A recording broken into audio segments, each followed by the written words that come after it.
수색.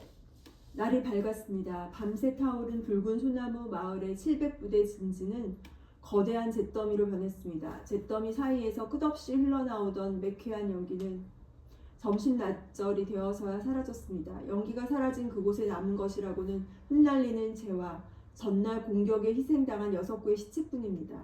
다케모노 중자의 시체에는 일자기가 덮여 있습니다. 부상을 입은 자들은 10명도 넘는데 대부분 화상 입은 병사들입니다. 화상을 입어 신음한 병사들 사이에 턱과 머리에 붕대를 칭칭 감은 아찌이가 덩그마니 앉아 있습니다. 어젯밤 사건으로 한층 더 늙고 지쳐 보입니다. 수색을 나왔던 일본군 병사들이 다케모노의 검정말을 끌고 돌아옵니다. 말은 장군봉 북동쪽의 호랑이산 기슭에서 발견되었습니다. 적이 도주한 방향을 파악한 일본군이 갑자기 분주해지더니 이윽고 전령들이 바삐 출발합니다. 그들은 백두산 전역에 펴져 있는 모든 일본군 부대로 급한 전가를 가져가는 중입니다. 달이 뜨고 달이 지니 하루가 또 지납니다.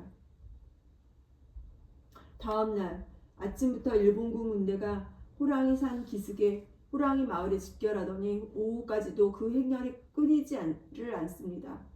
717부대, 727부대, 737부대, 757부대, 767부대. 백두산 전역에서 몰려온 각 부대의 깃발이 10개도 넘습니다. 호랑이 마을 주민들은 파도처럼 밀려오는 일본군의 기세에 눌려 아예 문 밖으로 나가서지도 못하고 쥐 죽은 듯 방 안에 숨어 있습니다.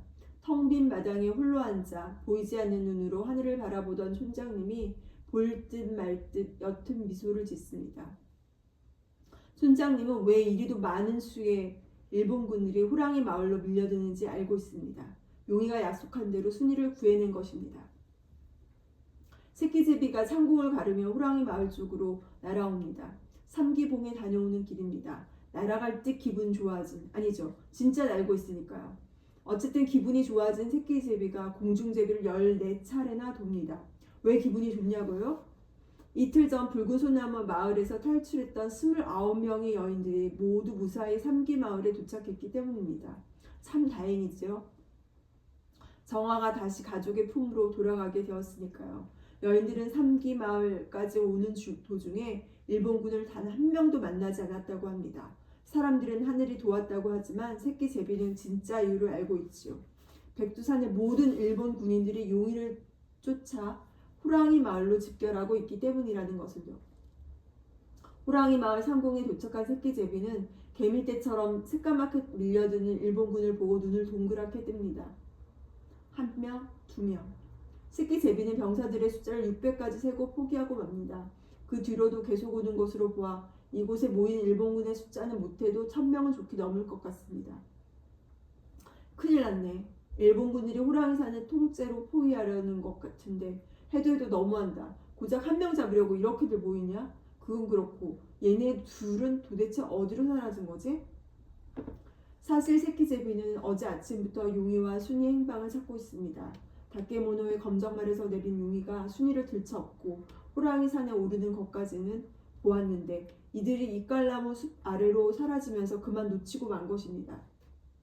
새끼제비는 어제 하루 꼬박 호랑이 산 위를 날아다니며 두 사람을 찾아 헤맸지만 둘의 모습은 호랑이 산 어디에도 보이지 않았습니다. 오늘 아침부터 삼기봉까지 날아갔다 오느라 지칠만도 한데 그렇다고 용의와 순이 찾는 것을 포기할 수는 없습니다. 마지막으로 한 번만 더 둘러봐야겠다. 새끼제비가 어제는 미처 살펴보지 않았던 호랑이산 중턱에 있는 바위 언덕으로 빠르게 날아갑니다. 청명한 개울 위의 바위 언덕은 경사가 너무나 가팔라서 사람이 도저히 기어 올라갈 수 없을 거라는 지레 짐작에 둘러볼 생각을 안 했던 곳입니다.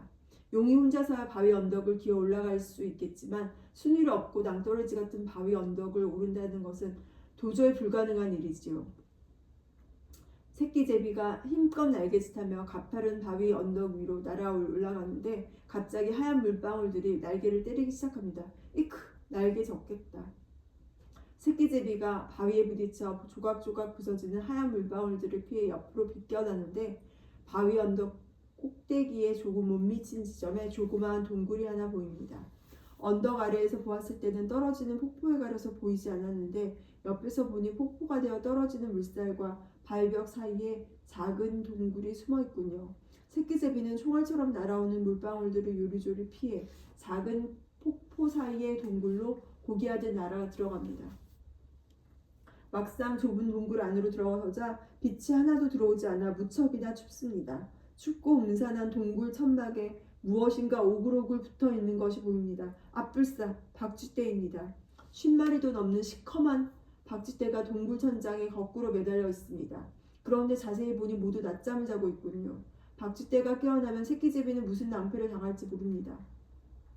상공에서라면 훨씬 빠른 제비가 박쥐 따위를 무서워할 이유가 없겠지만 좁지 좁은 동굴에서는 사정이 다릅니다. 여기서는 새끼제비도 날쌔게 날 수 없거든요. 새끼제비는 날개짓을 멈추고 차가운 동굴 바닥에 내려앉습니다.